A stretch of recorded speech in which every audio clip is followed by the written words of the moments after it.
அனைவருக்குமே வணக்கம்.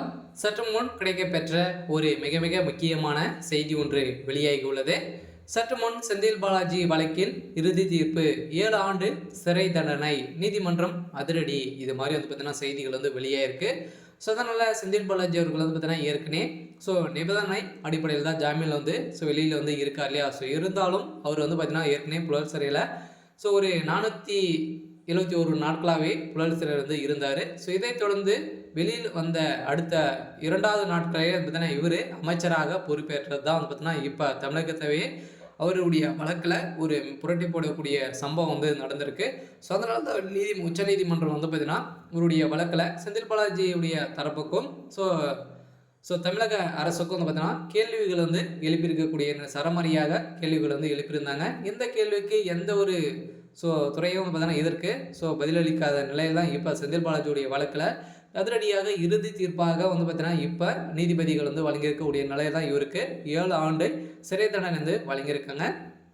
இதை பற்றி இந்த வீடியோவில் பார்க்கலாம். அதுக்கு முன்னாடி நம்ம சேனலுக்கு இப்போ தான் நீங்கள் முதல் முறையாக வந்திருக்கீங்க அப்படின்னா மறக்காமல் நம்மளுடைய சேனலை சப்ஸ்கிரைப் பண்ணி சப்போர்ட் பண்ணுங்கள். வாங்க வீடியோக்குள்ளே போகலாம். பார்த்தீங்கன்னா செந்தில் பாலாஜி அவர்கள் பார்த்தீங்கன்னா ஏற்கனவே சட்டத்துக்கு விரோதமான பண பரிமாற்ற வழக்கில் சிக்கியிருந்தார் இல்லையா. பார்த்தீங்கன்னா வேலை வாங்கி தருவதாக இவர் பண பரிமாற்ற வழக்கில் சிக்கியிருக்காரு. ஏற்கனவே போக்குவரத்துறை அமைச்சராக அதிமுக ஆட்சி காலத்தில் இருந்தார். அப்போ தான் வேலை வாங்கி தருவதாக நிறைய பணங்களை ஊழல் செஞ்சுருக்காரு அப்படின்ற மாதிரி பார்த்தீங்கன்னா முதல்வர் ஸ்டாலின் அவர்களே தான் பார்த்தீங்கன்னா இவர் மீது வழக்கு பதிவு செஞ்சுருந்தாங்க. இந்த வழக்கின் அடிப்படையில் தான் செந்தில் பாலாஜி அவர்கள் 2021 பார்த்தீங்கன்னா 2023 அதிரடியாக அமலாக்கத்துறையால் கைது செய்யப்பட்டார். இதை தொடர்ந்து இப்போ செந்தில் பாலாஜி வழக்கில் பார்த்தீங்கன்னா திடீர்னு நீதிமன்றம் அவருடைய வழக்கில் ஜாமீன் அடிப்படையில் கொடுத்துருந்தாங்க இல்லையா. நிபந்தனை அடிப்படையில் வழங்கியிருந்தாங்க.